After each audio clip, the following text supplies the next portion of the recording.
سيدنا محمد وعلى آله وأصحابه أجمعين. اللهم صل على سيدنا محمد وعلى آل سيدنا محمد كما صليت على إبراهيم وعلى آل إبراهيم في العالمين إنك حميد مجيد. أعوذ بالله من الشيطان الرجيم. بسم الله الرحمن الرحيم. وعد الله الذين آمنوا منكم وعملوا الصالحات ليستخلفنهم في الأرض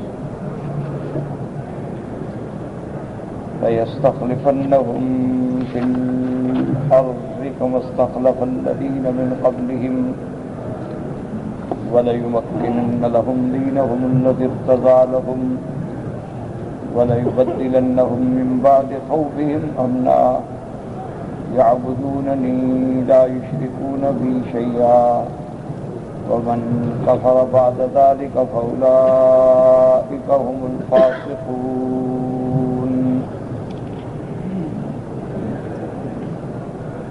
اس آیت استخلاف میں جیسا میں نے کل عرض کیا تھا کہ اللہ تبارک و تعالی نے اپنے نظام ہدایت میں انبیاء علیہم السلام کو بھیجا، اپنے رسولوں کو بھیجا، اور سب سے آخری نبی جن کو اللہ تبارک و تعالی نے خاتم النبیین کے لقب سے سرفراز فرمایا، اور آپ پر اللہ نے نبوت کو ختم فرما دیا. اور یہ بات منصوص ہے، قطعی ہے، جس میں کوئی ذرے کے برابر نہ اختلاف ہے نہ شبہ ہے کہ حضور صلی اللہ علیہ وسلم خاتم النبیین ہیں. اور خاتم النبیین کا ترجمہ بھی اللہ کے پاک پیغمبر نے خود فرما دیا ہے کہ لا نبی بعدہ ولا رسول بعدہ، جس کے بعد نہ کوئی نبی آئے گا نہ کوئی رسول آئے گا. تو جب نبی اور رسول ختم ہو گئے تو لا کتاب بعد کتاب ہی، اب آپ کی کتاب کے بعد بھی کوئی کتاب نہیں آئے گی. لا امت بعد امت ہی، اور آپ کی امت کے بعد کوئی امت بھی نہیں آئے گی.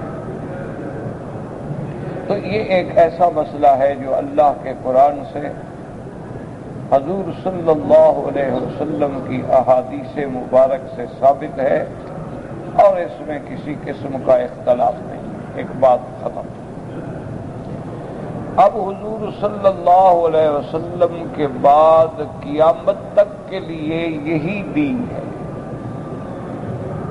اسی دین کے بارے میں اللہ نے اعلان فرما دیا کہ الیوم اکملت لکم دینکم واتممت علیکم نعمتی ورضیت لکم الاسلام دینا، کہ آج ہم نے آپ پر دین کامل کر دیا، نعمتیں تمام فرما دی، اور آپ کے لیے اسی دین اسلام کو ہم نے پسند کر دیا.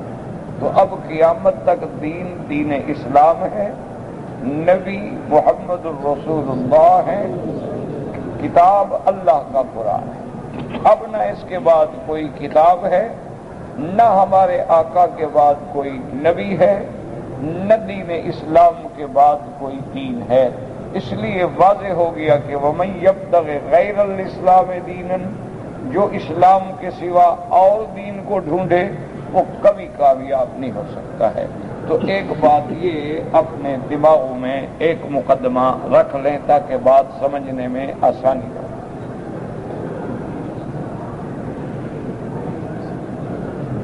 اب جناب یہ بات بھی سمجھ لیں کہ مثلاً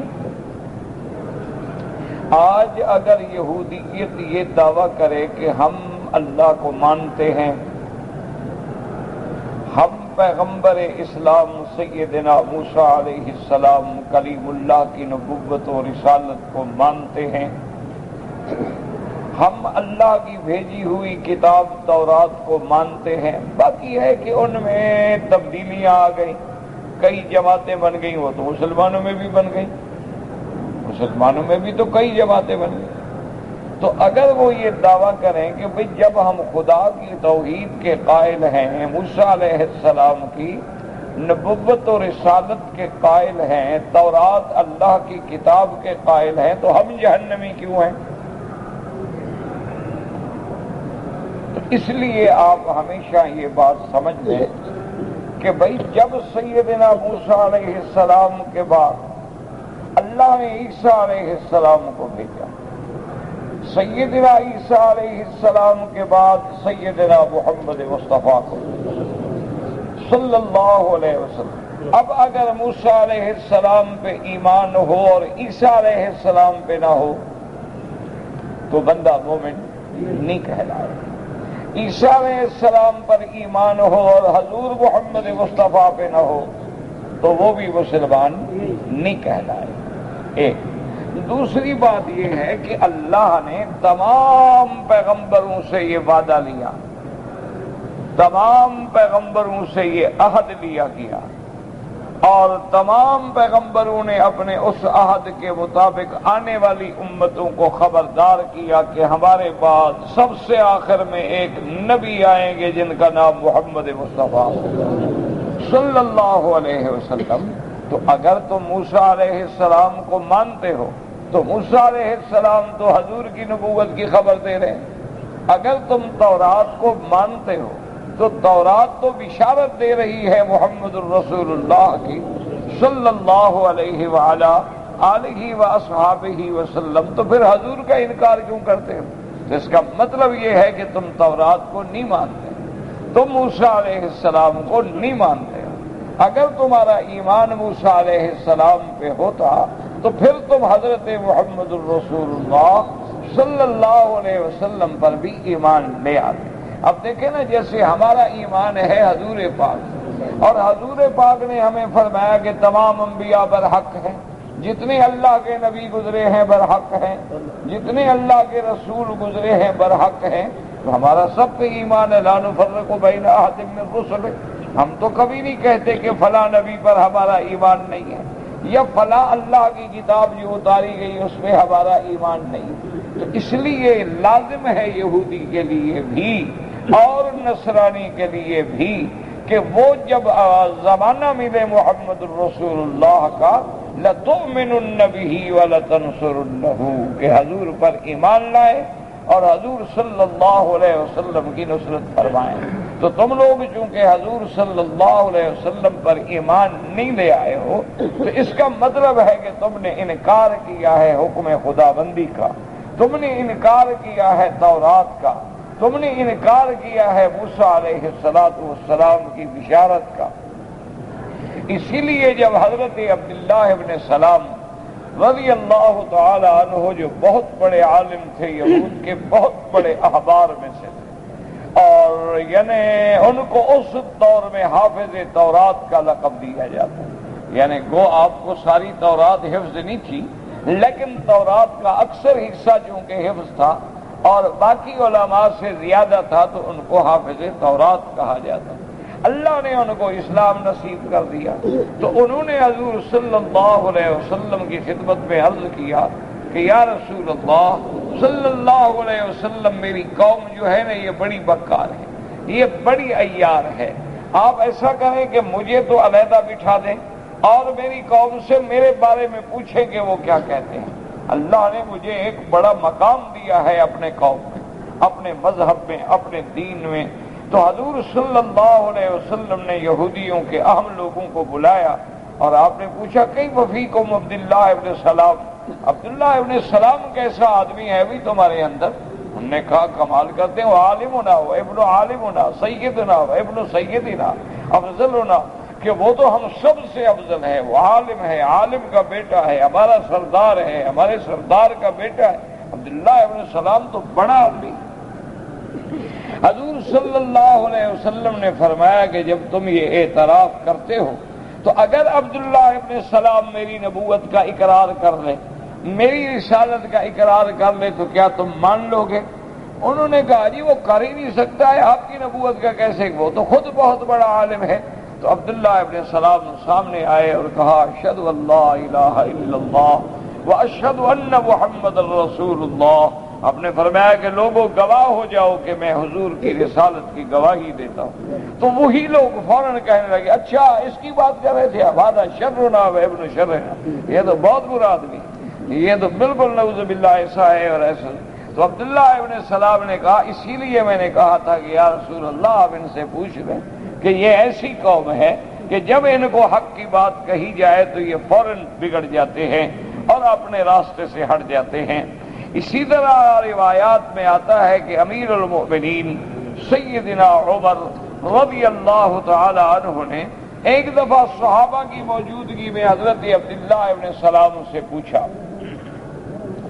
آپ نے پوچھا کہ عبداللہ ابن سلام اللہ کا شکر ہے کہ تم اسلام لے آئے، اب تو تم ہمارے بھائی ہو کوئی مسئلہ نہیں، لیکن ہمیں ایک دیانتداری سے بات بتلاؤ کہ اسلام لانے سے پہلے، کلمہ پڑھنے سے پہلے بحیثیت ایک یہودی عالم کے، یہودی تورات کے حافظ کے، کیا تمہارا یہ یقین تھا کہ اللہ کا نبی محمد مصطفیٰ سچا نبی ہے اور آپ ہی خاتم النبیین ہیں اور آپ ہی خاتم الانبیاء والمرسلین ہیں؟ تو عبداللہ ابن سلام نے کیا عجیب بات کی، انہوں نے کہا کہ امیر المؤمنین خدا کی قسم ہے ہم تو اپنی اولادوں میں شک کر سکتے ہیں لیکن صداقت محمد مصطفیٰ میں شک نہیں کر سکتے۔ ہماری اولاد میں تو شبہ ہو سکتا ہے، اس لیے کہ اولاد کی صداقت کی گواہی کیا ہے؟ ایک عورت ہے نا ہماری بیوی ہے، وہ کہتی ہے میں نے گناہ نہیں کیا، لیکن خدا نہ خواستہ کہ بیج تو ہمارا ہو، درخت ہم نے لگایا ہو، پانی کسی اور سے بھی ملتا رہا ہو، تو ہمیں کیا پتا ہو سکتا ہے؟ تو صرف ایک عورت ہی گواہ ہے نا کہ اس نے ہماری عزت کی حفاظت کی، لیکن حضور کی گواہی تو اللہ نے دی ہے، حضور کی گواہی تو تورات نے دی ہے، حضور کی گواہی تو عیسیٰ علیہ السلام نے دی ہے، حضور کی گواہی تو تمام پیغمبروں نے دی ہے، حضور صلی اللہ علیہ وسلم کی بشارتیں اپنے اپنے دور میں حضرت موسیٰ علیہ السلام، حضرت عیسیٰ علیہ السلام نے دی ہے، تو ہم بالکل جانتے ہیں۔ اسی کو اللہ نے قرآن میں بھی فرمایا یعرفونہ کما یعرفون ابناءہم، کہ میرا مدنی آپ کی صداقت کو یہ ایسے جانتے ہیں جیسے اپنی اولاد میں کوئی شبہ نہیں ہوتا ہے۔ آدمی دور سے بھی اپنی اولاد کو پہچانتا ہے، اپنی اولاد کو آواز سے بھی پہچانتا ہے، قد و قامت سے بھی پہچانتا ہے، چال ڈھال سے بھی پہچانتا ہے۔ ان کو بھی آپ کی صداقت میں کوئی شک نہیں، لیکن اصل مصیبت یہ ہے حسدن، ان کے دلوں میں حسد آ گیا ہے، ان کے دلوں میں بغی آ گیا ہے، ان کے دلوں میں سرکشی آ گئی ہے، ان کے دماغوں میں اپنی سلطنت کا زوال آ گیا ہے، اپنے اقتدار کا زوال آ گیا ہے، یہ اس لیے آپ کے مخالف ہے۔ تو یاد رکھیں یہ بات مسلمہ ہے، اس لیے میرے آقا نے فرمایا کہ آج میرے اعلان نبوت کے بعد لا یسمع بی یہودی او نصرانی، جس نے بھی میری نبوت کا مقام سنا ہے وہ یہودی ہو یا نصرانی ہو، اگر مجھ پہ ایمان نہ لے آئے تو اس کو نجات نہیں ملے گی، کیونکہ اب آخری نبی اللہ کے محمد مصطفیٰ ہیں صلی اللہ علیہ وعلا آلہ واصحابہ وسلم تسلیما کثیرا کثیرا۔ اسی لیے اللہ تبارک و تعالی نے وَإِذْ أَخَذَ اللَّهُ مِيثَاقَ النَّبِيِّينَ لَمَا آتَيْتُكُم مِّن كِتَابٍ وَحِكْمَةٍ ثُمَّ جَاءَكُمْ رَسُولٌ مُّصَدِّقٌ لِّمَا مَعَكُمْ لَتُؤْمِنُنَّ بِهِ وَلَتَنصُرُنَّهُ۔ اللہ نے اس میثاق کو، اللہ نے اس عہد کو جو عالم ارواح کا عہد ہے، اللہ نے اس کو عملی نمونہ پہنچایا کہ اسراء والی رات، معراج والی رات اللہ نے تمام پیغمبروں کو مسجد اقصی میں حاضر کر کے محمد مصطفیٰ سے ملا دیا، اور تمام انبیاء کی امامت کا مقام بھی نصیب فرما دیا کہ حضور صلی اللہ علیہ وسلم امام بنے، حتیٰ کہ ابا آدم بھی پیچھے کھڑے ہیں، ابا ابراہیم بھی پیچھے کھڑے ہیں، کلیم بھی پیچھے کھڑے ہیں، حضرت نوح بھی پیچھے کھڑے ہیں۔ اللہ نے وہ وعدہ بھی پورا کر دیا، وہ شرف پیغمبر کا بھی پورا کر دیا، اور تمام پیغمبروں نے بھی اپنا وعدہ پورا کر دیا کہ اگر حضور پہ ایمان نہ ہو تو حضور کے پیچھے نماز کیسے پڑھے، حضور کی صداقت پہ یقین نہ ہو تو حضور کو اپنا امام کیسے بنائیں۔ تو اس لیے ہمیشہ یاد رکھیں کہ یہ مسئلہ جو ہے ما سوائے ان بدبخت لوگوں کے جن کے دلوں اور دماغوں پہ اللہ کی طرف سے قہر ہوتا ہے، جیسے مسیلمہ ابن الکذاب نے بھی نبوت کا دعویٰ کر دیا، اسود انسی نے بھی نبوت کا دعویٰ کر دیا، اور ہمارے دور میں جیسے مسیلمہ پنجاب نے مرزا غلام احمد نے بھی نبوت کا دعویٰ کر دیا۔ تو ایسے دجال تو ہر دور میں پیدا ہوتے رہے، ایسے دجاجلہ اور ایسے فرائنہ اور ایسے جھوٹے، ایسے مکار و عیار لوگ جو ہیں ہر دور میں پیدا ہوتے رہے ہیں، لیکن اللہ کے نبی کی صداقت، اللہ کے نبی کی امانت، اللہ کے نبی کی دیانت، اللہ کے نبی کی ختم نبوت، اللہ تبارک و تعالی کے نبی کا مقام عظمت کو کوئی نہ مجروح کر سکا ہے اور نہ قیامت تک مجروح کر سکے گا۔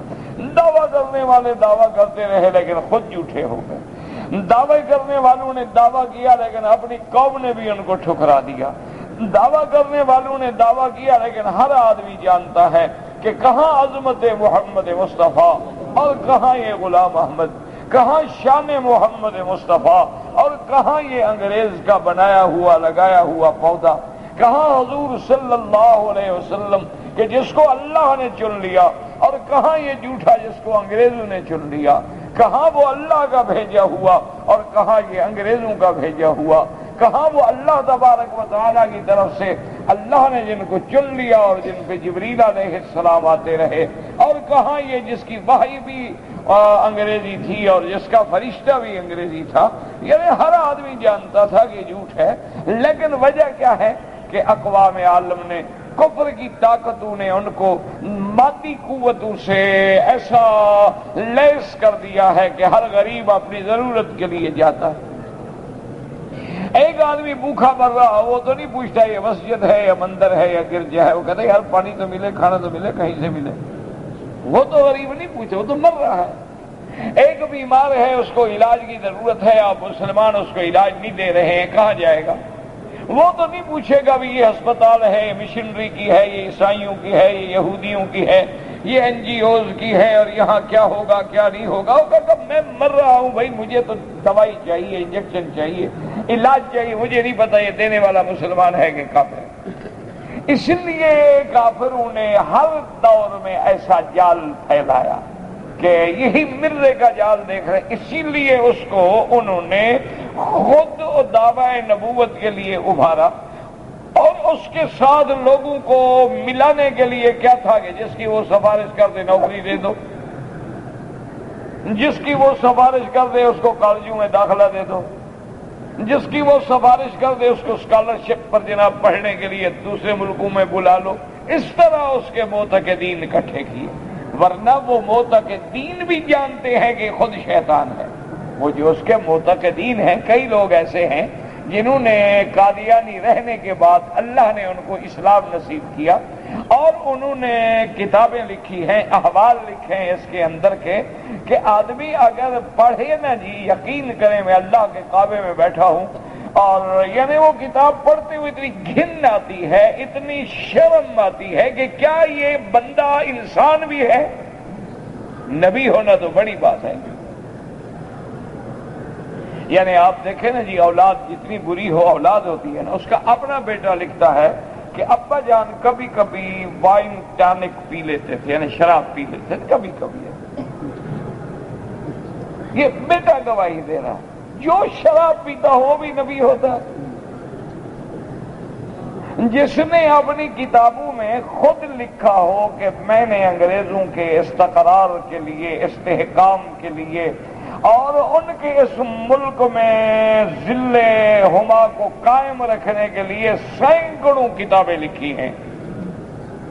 جو آدمی کفر کا بقا چاہتا ہو، جو آدمی کفر کو استحکام دینا چاہتا ہو، کیا وہ بھی اللہ کا نبی ہو سکتا ہے؟ نبی تو وہ ہوتا ہے جو کہے یا ایھا الکافرون لا اعبد ما تعبدون۔ نبی کی شان تو وہ ہوتی ہے کہ لکم دینکم ولی دین، نبی کی شان تو وہ ہوتی ہے کہ انی وجہت وجہی للذی فطر السماوات والارض حنیفا وما انا من المشرکین، نبی کی شان یہ ہوتی ہے کہ وہ اعلان کر دے کہ بریء من المشرکین، نبی کی شان یہ ہوتی ہے کہ اعلان ہو براءۃ من اللہ ورسولہ، یہ کیا ہے کہ وہ ٹوٹی ہو، وہ خوشامدی ہو، وہ ان سے وظائف حاصل کرتا ہو، دولت حاصل کرتا ہو، یہ پھر کفر کی چالیں ہوتی ہیں کہ وہ جس آدمی کو بااثر بنانا چاہتے ہیں کبھی اس کو پیری کے رنگ میں بناتے ہیں، کبھی جاگیردار بنا دیتے ہیں کہ او سارے ہزاروں کی تعداد میں لوگ مظاہرے ہیں، پانی میں محتاج ہیں، زمین میں محتاج ہیں، اب سردار کا جاگیردار کا کہنا کیسے نہ مانیں۔ یعنی آپ یقین کریں انڈو پاک کی جتنی جاگیرداریاں ہیں، آپ یقین کریں یعنی بغیر کسی تعصب کے تحقیق کریں کہ جتنے بڑے بڑے آپ نے جاگیرداروں کے نام سنے ہیں، جاگیردار ہیں، لینڈ لارڈ ہیں، بڑے بڑے لوگ ہیں یا بڑے بڑے گدی نشین ہیں، تحقیق کریں ان سب کی جاگیریں انگریزوں نے دی ہیں۔ آپ اس تعصب میں نہ پڑیں کہ آپ دیوبندی ہیں، بریلوی ہیں، اہل حدیث ہیں، آپ تبلیغی جماعت سے تعلق ہے، اب اس میں نہیں، بحیثیت ایک مسلمان کے بالکل خالی ذہن ہو کر ایک مؤرخ کی حیثیت میں، ایک طالب العلم کی حیثیت میں آپ تحقیق کریں، آپ لائبریریوں میں جائیں، آپ کتابیں نکالیں، آپ کتابیں پڑھیں اور دیکھیں کہ یہ انڈو پاک میں جتنے بڑے بڑے چند خاندان جاگیردار ہیں یہ کب جاگیردار بنے اور ان کو جاگیریں دینے والے کون ہیں؟ وہ جاگیریں کیوں دی گئیں کہ جاگیر دے دی مثلاً 10,000 ایکڑ زمین، 50,000 ایکڑ زمین، 80,000 ایکڑ زمین۔ اچھا بعض اوقات تو یہ بھی کرتے تھے کہ جی آپ پیر صاحب گھوڑے پہ بیٹھ جائیں، گھوڑا دوڑائیں، جہاں تک گھوڑا جائے زمین آپ کی، ان کے باپ کی تھی، انہوں نے تو ملک ہمارا چھینا ہوا تھا نا، وہ بھی تو چوری کی خیرات کر رہے تھے نا، کوئی انگلینڈ میں دے دیتے، اپنے یورپ میں دے دیتے، وہاں تو نہیں تھی۔ یہودیوں کے ساتھ بھی مہربانی کی تو اربوں کا علاقہ چھین کے دیا ہوا ہے نا فلسطین، اپنے ملک میں کیوں نہیں لے جاتے ہو؟ تمہاری اولاد ہے، تم ان سے بڑے مہربان، لے جاؤ۔ تو انہوں نے جناب یہ تقسیمیں کی۔ اب جب ایک آدمی کا رقبہ جو ہے یہاں سے لے کر جدے تک ہو، اب جتنی راستے میں بستیاں ہیں وہ میری محتاج ہیں، کہ میری بات نہیں مانیں گے پانی بند کر دو، میری بات نہیں مانیں گے راستہ بند کر دو، میری بات نہیں مانیں گے ان کے بچوں کو گھروں سے باہر نہ نکلنے دو۔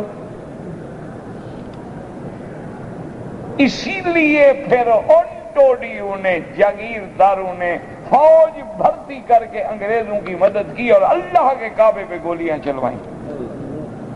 تاریخ کھولو نا، پڑھو نا، چھوڑو دیوبندی بریلوی جھگڑے، اب یہ پرانے ہو گئے جھگڑے، کیا ضرورت ہے ان جھگڑوں میں پڑھنے کی؟ اب تو امت کو جوڑنے کی ضرورت ہے۔ دنیا کفر تو اس مقام پہ آ گیا ہے کہ تمہارے ایمان کی حرارت کو آزمانے کے لیے شان محمد مصطفیٰ میں گستاخی کر رہا ہے، اور تم ابھی بھی لڑتے رہو گے جناب فلانا مسئلہ کیسے ہے اور ہاتھ کہاں باندھنے ہیں اور نماز ہم کیسے پڑھیں گے، آمین زور سے کہیں گے، ایسا کہیں گے۔ اللہ ہدایت دے، دعا کرو، سنت ہے، اللہ ہر مسلمان کو سنت محمد مصطفیٰ کا غلام بنائے، اللہ تبارک و تعالی سب کو اتباع رسول عربی نصیب فرمائے۔ لیکن بات یہ ہے نا جی کہ اگر ایک گھر کو آگ لگی ہوئی ہو اور تم نفل پڑھنی شروع کر دو، ایمان سے کہو اس مولوی کی نفل قبول ہے؟ گھر میں آگ لگی ہو، اچھا اگر جناب اتنا بڑا، جب ہمارا حال یہ ہو گیا ہے کہ اب ہمارے آقا رحمت دو عالم صلی اللہ علیہ وسلم جس پہ ہماری ہر جان مال آل اولاد قربان ہو، جب ان کی شان میں گستاخی کی جا رہی ہے، وجہ کیا ہے کہ ہمارے ایمان کی حرارتوں کو آزمایا جا رہا ہے کہ مسلمان مر گیا ہے یا زندہ ہے۔ ایک بات، اور دوسری بات یہ ہے کہ اچھا ان کو دونوں چیزوں میں فائدہ ہے۔ دشمن اتنا چالاک ہے، وہ جیسے کسی بزرگ نے کہا تھا نا کہ چتلا ورست دزدے، کہ دیکھو چور کتنا چالاک ہے، چوری بھی کر لی، پھر لیمپ ہاتھ میں پکڑ کے لوگوں کے ساتھ چور کو ڈھونڈنے کے لیے بھی بھاگ رہا ہے۔ اس دشمن کو دو فائدے ہیں کہ اب اگر ہم بے ضمیر ہو کر، بے غیرت ہو کر، بے حس ہو کر خاموش ہو جاتے ہیں، ان کا فائدہ ہے کہ مسلمان مردہ ہو گیا، ضمیر ختم۔ ٹیسٹ کیس ہے، انہوں نے کیس بنایا ہے، ایک اختبار ہے، جیسے ٹیکہ لگانا اور ڈاکٹر کہتا ہے جی پہلے ٹیسٹ کریں گے، آپ کو موافق بھی آتا ہے کہ نہیں آتا ہے، کہ آپ کی جلد جو ہے وہ الرجی تو نہیں کر رہی ہے اس انجیکشن سے، وہ آپ کا ٹیسٹ کر رہے ہیں کہ اتنے عرصے سے جو ہم نے ڈش لگا دیے ہیں، اتنے عرصے سے ہم ان کے گھروں میں موبائل پہنچا دیے، فلمیں پہنچا دی، سیکسی فلمیں پہنچا دی، پلے بوائے میگزین پہنچا دیے، ہم نے تمام لڑکیوں کے کپڑے اتار کے سڑکوں پہ کھڑا کر دیا ہے، کیا اس کے بعد بھی ان میں حضور سے محبت باقی ہے؟ دیکھو نا جی، ہر آدمی جب دوا دیتا ہے تو پوچھتا ہے نا بھی میرے دوا کا کیا نتیجہ نکلا؟ بھائی میں نے جو 5 دن ہو گئے آپ کو اینٹی بائیوٹک کیپسول لکھے ہیں، ٹیکہ لکھا ہے، گولیاں لکھی ہیں، کیا فائدہ ہو رہا ہے؟ کم ہوا بخار کیا اور بڑھ رہا ہے؟ تو انہوں نے جو ہمارے گھروں میں زہر پھیلایا ہے کہ ہر مسلمان ہے، داڑھی والا ہے، شام کو فلم پہ بیٹھا ہے، بڑا اچھا مسلمان ہے، قرآن پڑھتا ہے، نماز پڑھتا ہے، جناب رسالے دیکھو جو بالکل اوریا فوٹو ہوں گے، بڑے غور سے توجہ کر کے ایسے اس رسالے کو دیکھ رہے ہوتے، معلوم ہوتے ہیں ان کی نظریں اس کے اندر سے گزر جائیں گی۔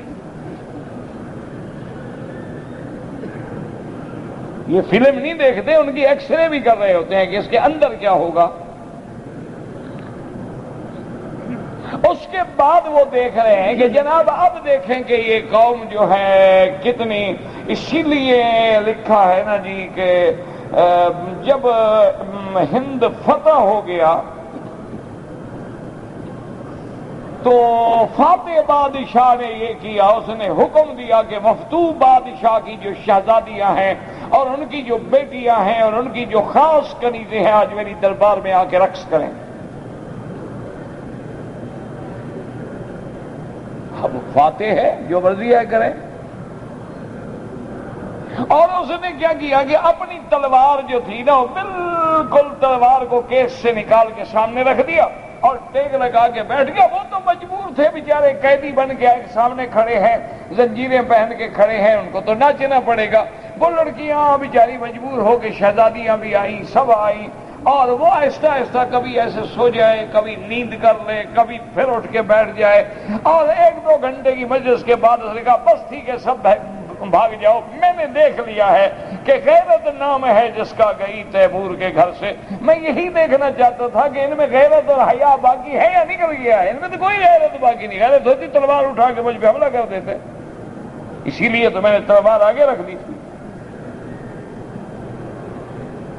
اور اس نے کہا یہ قوم بے غیرت ہو گئی ہے، اب اس سے ہمیں کوئی ڈر نہیں۔ تو اب ہمارا وہ امتحان لے رہے ہیں کہ جناب مسلمان کیا کرتا ہے؟ خاموش ہو جاتا ہے 2 دن، 10 دن، 15 دن، 20 دن، مہینہ، ٹاٹا ٹیٹی ٹائٹی فش کرنے کے بعد سب کچھ بھول گیا۔ تو انہوں نے کہا وہ جو ہم ان کو ڈوز دے رہے ہیں نا، بے حیائی کی، بے غیرتی کی، فلموں کی، کلبوں کی، پبوں کی، ہوٹلوں میں کھانے کھلانے کی، اور بسنت منانے کی، ویلنٹائن ڈے منانے کی، نیو ایئر نائٹ منانے کی، کہ 50% ڈوز ہماری اثر کر گئی۔ اور اگر مسلمان مشتعل ہوتا ہے پھر بھی ان کا فائدہ، وہ کہیں گے دیکھا ہم نہیں کہتے تھے دہشت گرد، دیکھو شریف لوگوں کو گھر میں بیٹھے کو مارتے ہیں. دشمن کا دونوں حال میں فائدہ کہ ہم اگر ابھرے تو کہے گا دہشت گرد ہیں، خاموش ہوں بے غیرت ہیں. ان کو اپنے نبی کی غیرت نہیں ہے تو اور کس بات کی پھر غیرت ہوگی؟ تو ضرورت اس بات کی ہے کہ اس وقت عالم اسلام بالکل ایسے متحد ہو جائے کہ کوئی غیر قانونی حرکت بھی نہ ہو، کوئی توڑ پھوڑ بھی نہ ہو. ایک فیصلہ کر لو کہ جن دشمنوں نے اور سب سے پہلے میرے آقا کی گستاخی کی ہے ان کے ملک سے، ان کے بندوں سے بائیکاٹ ہو، ان کی چیزوں سے بائیکاٹ ہو کہ ان کا نہ لینا ہے نہ دینا ہے نہ خریدنا ہے. آپ دیکھیں 2 مہینے تو بائیکاٹ کریں، یہ تمہارے پاؤں میں پڑے ہوں گے. یہ بنیا قوم ہے، یہ تمہاری بات حرامزادی ہو تو مر جائے گی. تو جو پہلے حرامزادی ہے اس کو جو مرضی ہے کہتے رہو.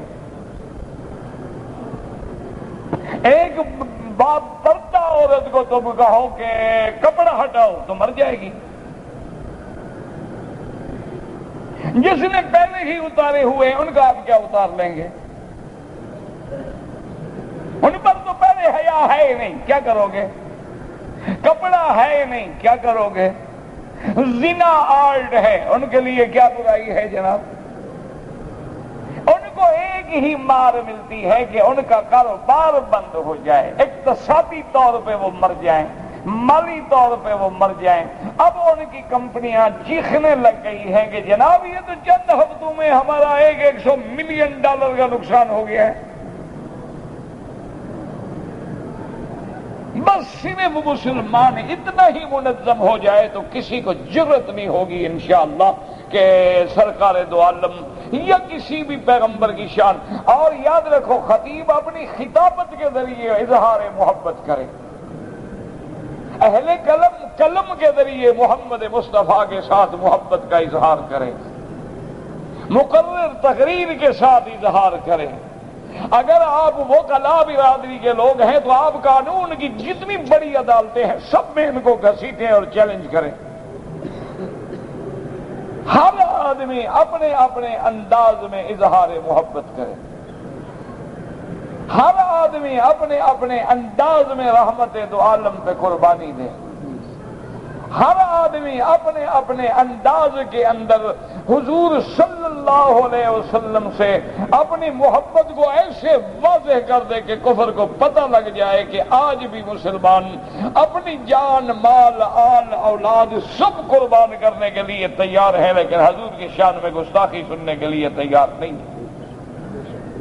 ہر آدمی، آپ مقرر ہیں تقریر کے ذریعے اپنی اظہار عقیدت کریں، آپ خطیب ہیں خطابت کے ذریعے اظہار عقیدت کریں، آپ عالم ہیں علم کے ذریعے اظہار عقیدت کریں، آپ صحافی ہیں صحافت کے ذریعے اظہار عقیدت کریں، آپ اخباری ہیں اخبار کے ذریعے اظہار عقیدت کریں، آپ تاجر ہیں تجارت کے ذریعے اظہار عقیدت کریں، آپ بروکر ہیں، جو آپ کی اللہ نے لائن بنائی اسی میں آپ فیصلہ کریں کہ ہم نے حضور کے نام پہ قربانی دینی ہے. صلی اللہ علیہ وعلا آلہ واصحابہ وسلم تسلیما کثیرا کثیرا. یعنی آپ دیکھتے نہیں ہیں کہ صحابی ہے، حضور خود فرما رہے ہیں، فرماتے ہیں بیٹھ جاؤ. اس نے کہا لا یا رسول اللہ میں بیٹھ نہیں سکتا ہے، نہر نہری دون نہرک یا محمد، میری گردن پہلے کٹے گی آپ سے. اور سامنے کھڑا ہے، ڈھال ٹوٹ گئی، اس نے ہاتھ دے دیا، ہاتھ ختم ہو گیا، دوسرا ہاتھ دے دیا، دوسرا ہاتھ ختم ہو گیا، سارا بدن سامنے کر دیا، محمد مدنی پہ تیر نہیں آنے دیا.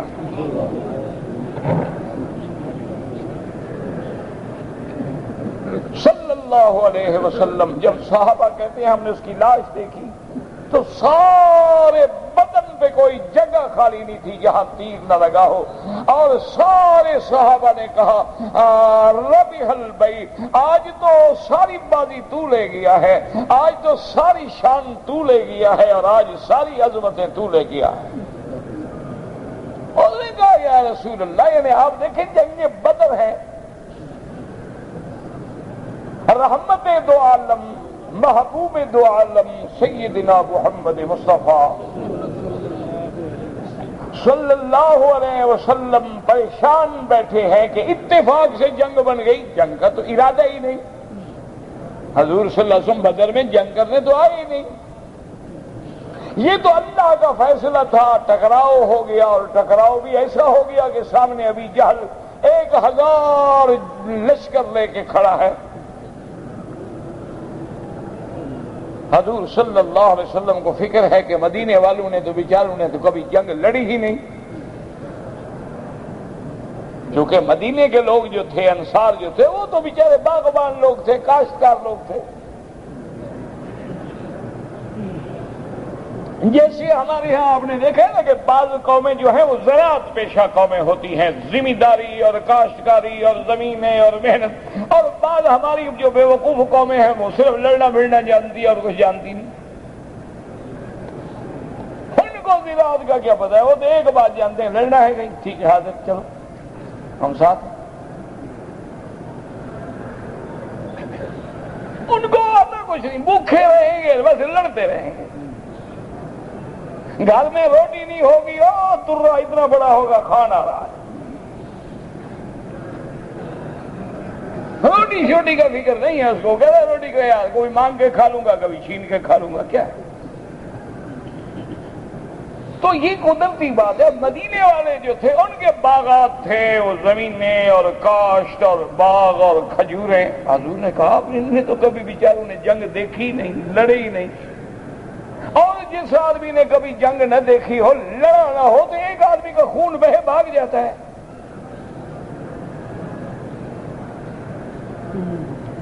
جس آدمی نے کبھی جنگ نہ دیکھی ہو، ایک دفعہ اللہ معاف فرمائے، اللہ معاف فرمائے، اللہ دعا کرے اللہ عالم اسلام سے جھگڑے دور کر دے، اللہ فساد رفع فرما دے، اللہ لڑائیاں بغض اناد رفع فرما دے۔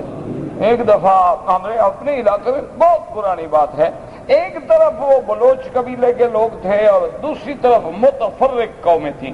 اچھا یہ بلوچ جو تھے میرے خیال میں زیادہ سے 50-60 آدمی ہوں گے، باقی 10-20-25 عورتیں ہوں گی، 70-80 آدمی ہوں گے، اور مخالف جو تھے کم از کم 300-400۔ میں کہیں باہر گیا ہوا تھا، میں واپس آؤں، جن لوگوں نے کہا جی وہ تو جنگ ہو رہی ہے۔ کیا ہو گیا بھائی؟ انہوں نے کہا جی وہ تو بالکل کوئی بات پہ لڑائی ہوئی ہے، تو شہر کے باہر فلاں جگہ پر دونوں طرف سے لوگ مورچے پہ کھڑے ہیں، بس ایک لاٹھی یا ایک گولی چلنے کی دیر ہے، اس کے بعد تو لاشوں کا ڈھیر ہوگا۔ خیر میں دوڑا بھاگا، آگے آیا تو وہ اس طرف وہ بلوچ قبیلے کے لوگ کھڑے تھے، ان میں سے میں نے ایک کو پکڑا، میں نے کہا بے وقوف کیا بات ہے، دیکھو سامنے 400 آدمی، ان کے پاس بندوقیں ہیں اور تم لوگ چھوٹیاں لکڑیاں لے کے کھڑے ہو، بے وقوف آدمی، کیا لڑائی ہے، کوئی عقل کی بات ہے، شرم کرو۔ پتہ ہے وہ کیا کہتا ہے؟ جاہل تھا، بلوچ خان تھا، کہنے لگا سائیں گزارش یہ ہے کہ آپ ہماری ہمدردی کر رہے ہیں یا ہمیں بزدلی کا تانا دے رہے ہیں؟ میں نے کہا کیا مطلب؟ کہنے لگا سائیں اصل ہکی کتی دے پھل لائیں، یہ تو متفرق کبوتر بٹیرے ابھی اڑ جائیں گے، ہمیں ایک سوٹی تو چلانے دیں۔ میں نے کہا ہم تو ایک نسل ہے، ایک قوم کے لوگ ہیں، مر جائیں گے مٹ جائیں گے، یہ تو متفرق لوگ ہیں، ایک گرے گا گئے، ہم تو مریں گے ایک دوسرے کے لیے کہ ایک خون ہے ہمارا، ہم تو ایک دوسرے کے اوپر 70 کا 70 بندہ ہمارا مر جائے گا، پھر ہم ہار مانیں گے۔ ان میں ایک گرنے تو دیکھو کیسے بھاگتے ہیں، یہ تو سارے دکاندار ہیں بیچارے لڑنے کے لیے آ گئے ہیں۔ تو خیر میں نے دونوں کو پھر ٹھنڈا کیا، معافی شافی دونوں سے مانگی، خدا خدا کر کے اللہ نے بچا لیا۔ ہم نے کہا کوئی ادھر مرے یا ادھر مرے، انا للہ و انا الیہ۔ تو کہنے کا مقصد یہ تھا کہ حضور بڑے فکر مند تھے۔ تو حضرت سعد آئے، اللہ اکبر، انصار کے سردار کہتے ہیں یا محمد صلی اللہ علیہ وسلم نحن اصحاب محمد لسنا اصحاب موسیٰ، محمد مصطفیٰ ہم تیرے غلام ہیں، ہم موسیٰ کے ساتھی نہیں ہیں، جنہوں نے موسیٰ علیہ السلام کو کہا تھا فَاذْهَبْ أَنْتَ وَرَبُّكَ فَقَاتِلَا إِنَّا هَاهُنَا قَاعِدُونَ، کہ تم جانو تمہارا خدا جانے ہم تو نہیں لڑتے. انہوں نے کہا یا رسول اللہ نقاتل، ہم تو آپ کے آگے بھی لڑیں گے، دائیں بھی لڑیں گے، پیچھے بھی لڑیں گے، ہمارے ایک ایک بچہ کٹ مرے گا، آپ کی طرف کوئی تیر نہیں آئے گا. یہ ہے ایمان کہ آج ہمارا ہر مسلمان یہ فیصلہ کر. یہ نہ کہو کہ میں تو چائے بیچتا ہوں، یہ نہ کہو میں تو غریب ہوں جی گاڑی چلاتا ہوں، یہ نہ کہو کہ جی میں تو ایک ادنا سا ڈرائیور ہوں، یہ نہ کہو کہ جناب میری کیا حیثیت ہے، میں کیا کر سکتا ہوں. نہیں، تم بہت کچھ کر سکتے ہو. تمہارے اندر ایمان ہے، تمہارے اندر حب محمد مصطفیٰ ہے، تمہارے سینے کے اندر اللہ کا نور ایمان ہے، قرآن کا نور ایمان ہے، محمد مدنی صلی اللہ علیہ وسلم کی محبت ہے. اور کچھ بھی نہ کر سکو تو اتنا تو کر سکتے ہو نا کہ دشمن کی طرف دیکھنا چھوڑ دو، دشمن کے مال پہ تھوکنا چھوڑ دو، خریدنا چھوڑ دو، ہاتھ لگانا چھوڑ دو. یہ کون سا مشکل کام ہے؟ کیا ان کا اگر ہم مکھن نہیں کھائیں گے مر جائیں گے؟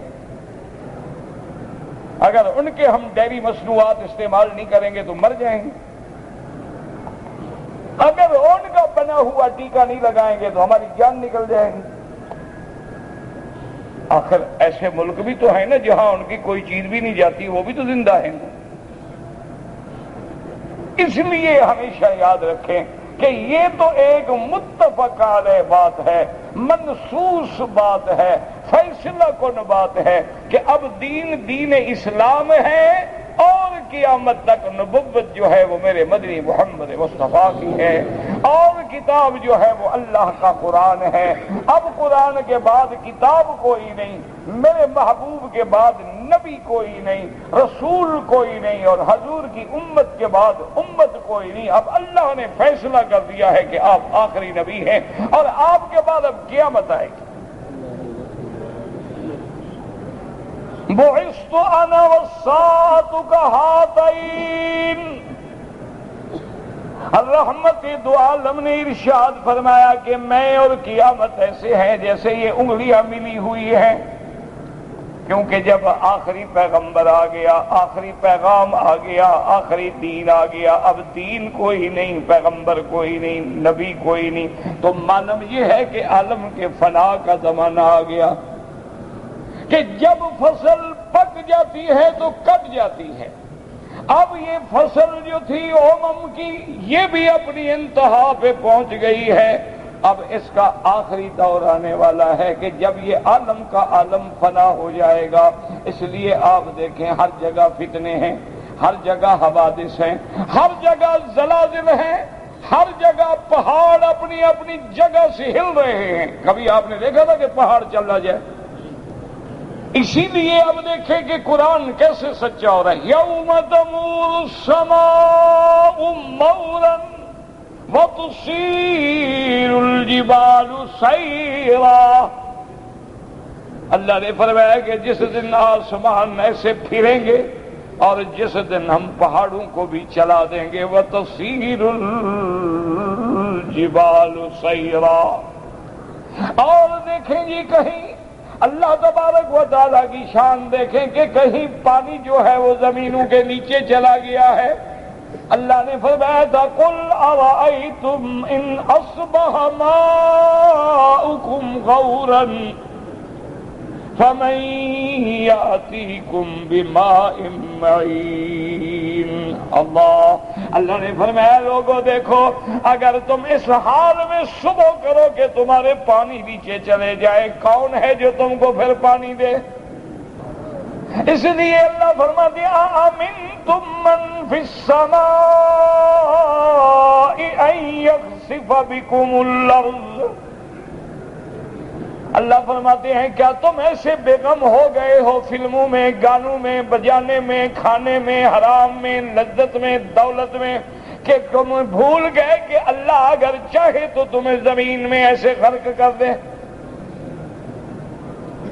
جیسے اللہ تبارک و تعالیٰ نے قارون کو کیا تھا. فخسفنا به وبداره الارض. اسی طرح اللہ تبارک و تعالیٰ کا قرآن کہتا ہے اذا زلزلت الارض زلزالها وَأَخْرَجَتِ الْأَرْضُ أَثْقَالَهَا وَقَالَ الْإِنسَانُ مَا لَهَا۔ اب اللہ فرماتا ہے کہ جب زمین اذا زلزلت الارض، اب دیکھ لو زلازل بھی تمہارے سامنے ہیں، ایسے بھی واقعات ہیں کہ دو پہاڑ ایسے دور کھڑے ہیں، درمیان میں آبادی ہے، دونوں چلے ہیں اور دونوں مل گئے، پتہ ہی نہیں کہاں گئی مخلوق۔ ایسے عظیم الشان گھر، مکان، ہوٹل، بازاریں، شہر، نشان نہیں ملتا ہی نہیں کہ کیا ہے کہاں کا، نظر نہیں آتا، اور 7 سیکنڈ کی مدت ہے ساری۔ اسی لیے قرآن بتا رہا ہے کہ تم جس کو مشکل سمجھ، ما ينظرون الا صيحة واحدة، کیا سمجھتے ہو کہ قیامت آنے میں کوئی مشکل ہوگی؟ اور ایک آواز ہوگی، بات ختم۔ پھر تمہیں پتہ لگے گا، اور پھر آدمی کہیں گے کہ یا حسرۃ علی العباد ما یاتیہم من رسول الا کانوا بہ یستہزئون۔ تو اس لیے مسلمانوں یاد رکھو، یہ سب کچھ جو ہو رہا ہے یہ بالکل واضح ہے۔ اگر اللہ آپ کو قرآن پاک کے پڑھنے کا شوق دے اور قرآن میں تدبر کرنے کا شوق دے اور قرآن میں غور کرنے کا شوق دے، جو کچھ ہو رہا ہے قرآن پہلے نقشہ بیان کر چکا ہے۔ ایک ایک چیز قرآن میں ہے، ایک ایک واقعہ قرآن میں ہے، ایک ایک حوادث کے علامات جو ہیں وہ اللہ کے قرآن میں ہیں۔ تو اس لیے اب یہ سمجھیں کہ اللہ نے جب یہ کائنات بنا دی، بندے بنا دیے، تو اب بندوں کا اللہ کے ساتھ نہ تو ملاقات ہے، نہ بات ہو سکتی ہے، نہ مل سکتے ہیں، کیونکہ اس کو تو ہم دنیا میں دیکھ بھی نہیں سکتے۔ اللہ تبارک و تعالیٰ کو دنیا میں کوئی آنکھ دیکھ نہیں سکتی۔ اچھا، جب دیکھ نہیں سکتے، مل نہیں سکتے، بول نہیں سکتے، تو ہمیں کیسے پتہ چلے گا کہ کس کام سے اللہ راضی ہے، کس کام سے اللہ ناراض ہے؟ تو اس لیے اللہ نے نظام بنایا کہ پیغمبر بھیجے، کہ ان پیغمبروں کا رابطہ جو ہے وحی کے ذریعے اللہ کے ساتھ ہے۔ اللہ وحی کے ذریعے انہیں حکم دیتے ہیں اور وہ پیغمبر اپنی اپنی امتوں کو بتلاتے ہیں کہ یہ کام کرو گے تو اللہ راضی ہوگا اور یہ کام کرو گے تو اللہ ناراض ہوگا۔ یہ مامورات ہیں، یہ منہیات ہیں۔ ان کاموں کا حکم دیا گیا ہے، کرنا چاہیے، ان سے حکم دیا گیا ہے، بچنا چاہیے۔ اب جب اللہ نے وہ سلسلہ رشد و ہدایت پیغمبروں کے ذریعے جس کو جاری فرمایا تھا، اور اول رسول سیدنا نوح علیہ السلام، تو اس کو اللہ نے ختم فرما دیا خاتم الانبیاء والرسل سیدنا محمد مصطفیٰ صلی اللہ علیہ وآلہ آلہ وصحبہ وسلم پر۔ تو اب حضور کی زمانہ مبارک گزر گیا، آپ کی وفات مبارک ہو گئی، آپ پہ موت مبارک آ گئی، تو اب قیامت تک کا جو باقی دور ہے اس کو ہدایت دینے کا ذریعہ کیا ہوگا؟ اس کے لیے اللہ نے حضور کے بعد خلافت کا سلسلہ جاری فرما دیا۔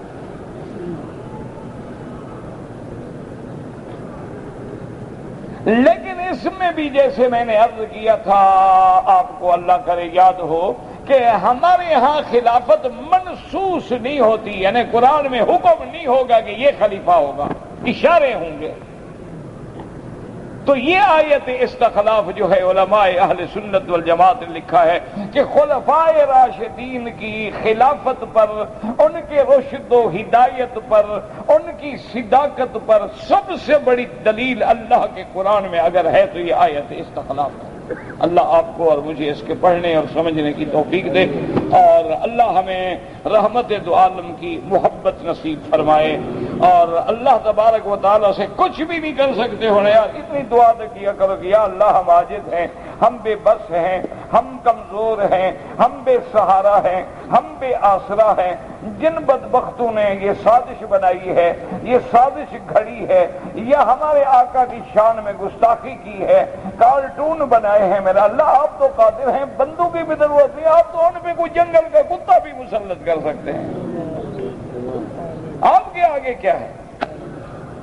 آپ چاہیں تو کوئی بیماری مسلط کر، دیکھا نہیں صاحب رہا کا کیا حال ہوا کہ یہاں مینا سے جب بھاگا نا جی، کعبے پہ حملہ کرنے آیا تھا، تو ایک دو ابابیل نے مارا، اور اس کے بعد اس کی اللہ نے پورے بدن میں ایسی بیماری پیدا کر دی کہ ایک اور یعنی تھوڑی دیر کے بعد ہی آدھی انگلی گر جاتی تھی، پھر اور گر جاتی تھی، پھر اور گر جاتی تھی، پھر اور گر جاتی تھی، جاتے جاتے راستے میں ایسے ہو گیا جیسے چڑیا ہوتی ہے۔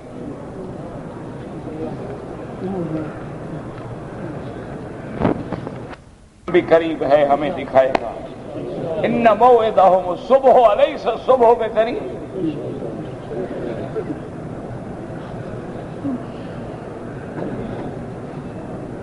کہتے ہیں جی کہ وتر جو ہیں بغیر تشہد کے پڑھنے چاہیے، تشہد کے ساتھ وتر ثابت ہی نہیں۔ اچھی بات ہے، یہ اچھی نماز ہے جس میں تشہد ہی نہ ہو۔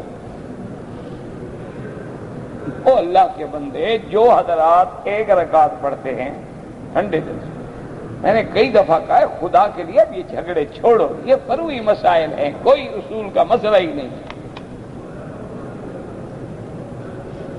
بہرحال جو حضرات 2 رکعت پڑھتے ہیں، 2 رکعت پڑھ کے سلام پھیر کے پھر 1 رکعت پہ کھڑے ہوتے ہیں، 2 رکعت کے بعد تشہد بیٹھتے ہیں نہیں بیٹھتے؟ ہاں جی، کیوں؟ تشہد تو ہوتا نہیں۔ اچھا، پھر جب 1 رکعت پڑھتے ہیں دعا قنوت پڑھنے کے بعد پھر کیا کرتے ہیں؟ پھر تشہد بیٹھتے ہیں کہ وہی کھڑے کھڑے سلام پھیر دیتے ہیں؟ تشہد تو آ گیا، تشہد کے بغیر نماز کون سی ہوئی؟ کوئی عقل ہے یا اللہ نے عقل ہی چھین لی ہے غصے میں آ کے؟ فرق صرف اتنا ہے میرا بھائی کہ امام ابو حنیفہ رحمت اللہ علیہ درمیان میں سلام نہیں پھیرتے، اور حنابلہ سلام پھیر کے 1 رکعت پڑھتے ہیں، اور تو کوئی اختلاف ہے ہی نہیں۔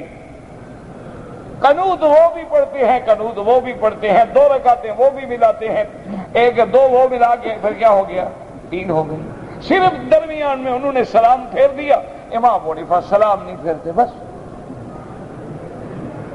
اور کوئی نہ جھگڑا ہے، نہ اختلاف ہے، نہ کوئی لڑائی کی ضرورت ہے۔ اللہ تبارک و تعالی سب کی نمازیں قبول فرمائے، سب کے وتر قبول فرمائے، سب کو اللہ حضور کے ساتھ عشق نصیب فرمائے۔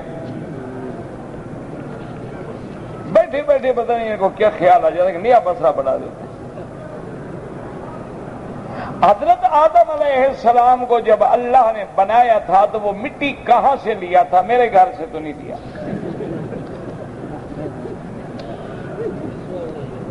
اور جب آدم نہیں بنا تھا تو ہم تھے ادھر، تو آپ کو رپورٹ کون دے کہ مٹی کہاں سے آیا؟ اس کا آسان حل یہ ہے کہ آدم کی قبر ڈھونڈو، یہاں قبر ہوگی وہیں کی مٹی تھی، ٹھیک ہو گیا، بس حل ہو گیا۔ انا للہ و انا۔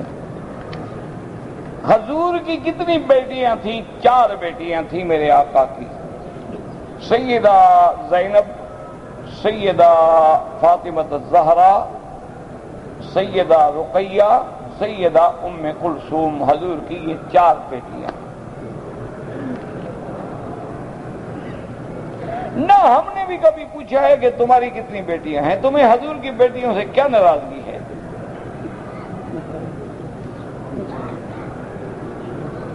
نہ ایمان سے کہیں، کوئی عقل، کوئی شرافت ہے کہ ہم نبی کی بیٹیوں پہ بحث کریں؟ وجہ کیا ہے؟ وجہ ہے بغض عثمان، کہ بیٹیاں 4 مان لی تو عثمان داماد ماننا پڑے گا۔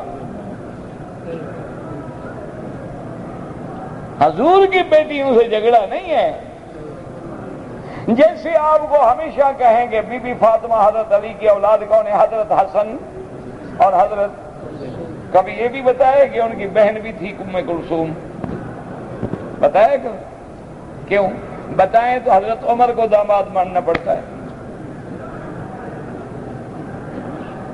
ورنہ اگر حضرت حسن حسین شان والے ہیں تو بہن بھی شان والی ہیں، وہ بھی بی بی فاطمہ کے بطن سے ہیں، وہ بھی بی بی فاطمہ کے بطن سے ہیں، ہماری تو آنکھوں کے نور ہیں اہل بیت، ہم تو غلام ہیں اہل بیت کے، لیکن کیوں چھپاتے ہیں؟ کہتے ہیں جی وہ پھر تو مسئلہ مشکل ہو جائے گا نا، پھر حضرت عمر کو داماد ماننا پڑے گا۔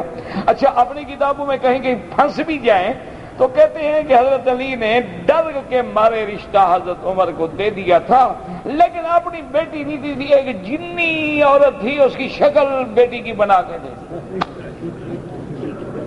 نہ، جو علی عمر سے ڈر گیا وہ مشکل کشا کیسے بن گیا؟ کوئی عقل کرو، دعا کرو، اللہ کی ہدایت دے۔ یہ سارے جھگڑے دشمن نے ڈالے ہیں کہ ہم لڑتے رہیں اور کفر مزے کرتا رہے، ورنہ صحابہ کا دور بھی گزر گیا، اہل بیت کا دور بھی گزر گیا، اب ہمارے لڑائی لڑنے سے کیا فائدہ ہوگا؟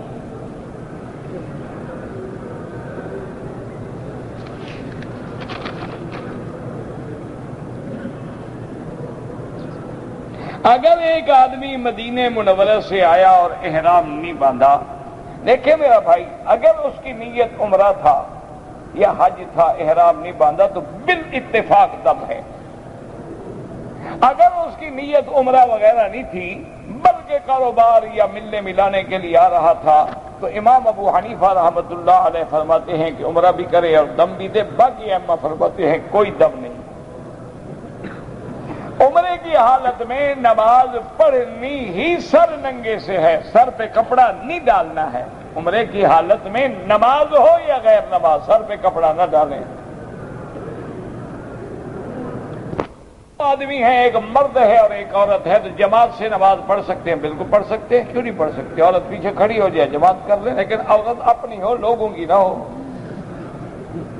ہاں، لوگوں کی عورتوں کو بھی آج کل بڑی نماز پڑھاتے ہیں نا،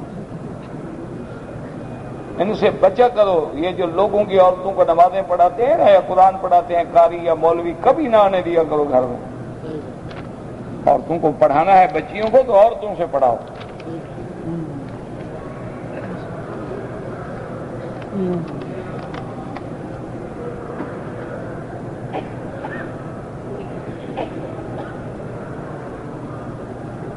اگر عمرہ کریں مثلاً ہم نے سر منڈا دیا، اس طرح پھروا دیا، اس کے بعد دوسرا عمرہ کیا ہے تو بال ہوں یا نہ ہوں اس طرح پھروانا پڑے گا، ہر دفعہ اس طرح پھرواتے رہو۔ اللہ کو بالوں کی ضرورت تھوڑی ہے، وہ تو یہ دیکھتے ہیں کہ بندے نے میرے آگے گردن جھکا دی۔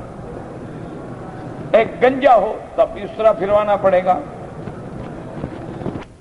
بیمار ہے لاہور میں، احمد ہے اس کا نام، اللہ شفا عطا فرما، اللہ ہر بیمار کو شفا عطا فرما۔ اللہم اشفنا واشف مرضانا ومرضى المسلمین۔ موبائل فون کی گھنٹی کے بجائے اس میں ہم اذان ڈال دیں یا تلاوت ڈال دیں، میں تو خیر اس کو بھی اچھا نہیں سمجھتا کہ ہم نے اللہ کے قرآن کو گھنٹی بنایا ہوا ہے۔ بہرحال اس گھنٹی وغیرہ سے تو بہتر ہے، لیکن خدا کے قرآن کو اتنا کم قیمت تو نہ بناؤ کہ ہمارے لیے وہ موبائل کی گھنٹی کا کام کرے۔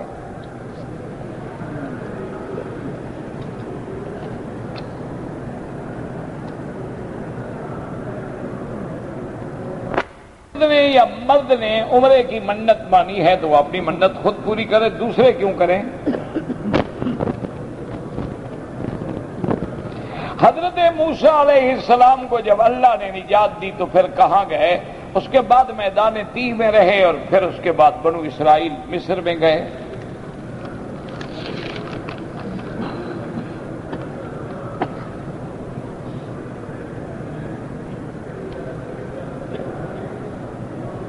ہم نے بورڈ لگایا ہے کہ ہر چیز 2 ریال، لیکن اگر کسی آدمی کو دھوکہ دے کہ ہم 3 میں بیچیں تو دھوکہ ہے، غلط ہے۔ جب 2 ریال ہے تو 2 ریال۔ قرآن کی قسم اللہ کا کلام ہے، وہی 10 مسکینوں کو کھانا کھلائیں، لیکن جب بھی قسم کھائیں اللہ کے نام کی۔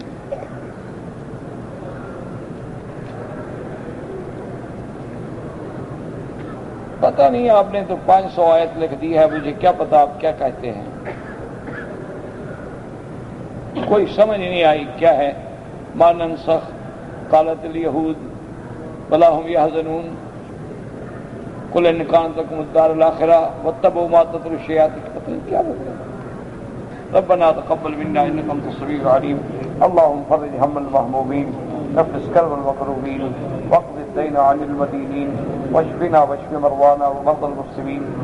اللهم اصلحنا واصلح بنا واصلح اولادنا واولاد المسلمين اصلح ذرياتنا وذريات المسلمين. اللهم اجعلني واجعلهم من عبادك الصالحين الراشدين الفائزين برحمتك يا ارحم الراحمين. اللهم اجعل لنا وللمسلمين من كل هم فرجا ومن كل ضيق مخرجا ومن كل بلاء عافيا. اللهم انزل علينا الغيث ولا تجعلنا من القانتين. يا حي يا قيوم برحمتك نستغيث. يا حي يا قيوم برحمتك نستغيث. يا غياث اغثنا. يا غياث المستغيثين اغثنا. عليك توكلنا واليك انبنا. ربنا تقبل منا انك انت السميع العليم وتب علينا انك انت التواب الرحيم.